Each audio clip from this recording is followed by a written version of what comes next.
రామ్ సచిత్ర రామాయణం.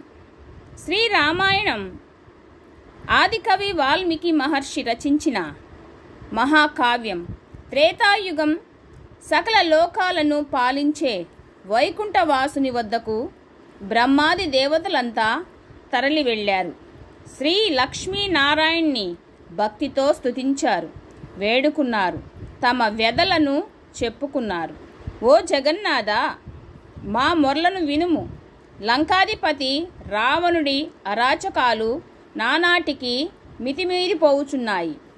సాధుజనులకు హింసిస్తున్నాడు. స్త్రీల మాన ప్రాణాలకి రక్షణే లేదు. సూర్యచంద్రులు జడిసిపోతున్నారు. నందనోద్యాన వనాన్ని చిన్న భిన్నం చేస్తున్నాడు. మహర్షుల యజ్ఞయాగాదులకు ఆటంకము కలిగించుచున్నాడు. మాకు విముక్తి లేదా? వాడి పాపాలకి అంతు లేకుండా పోతుంది. సాక్షాత్తు శ్రీ మహాలక్ష్మి అంశ అయిన వేదవతి కూడా అవమానించారు.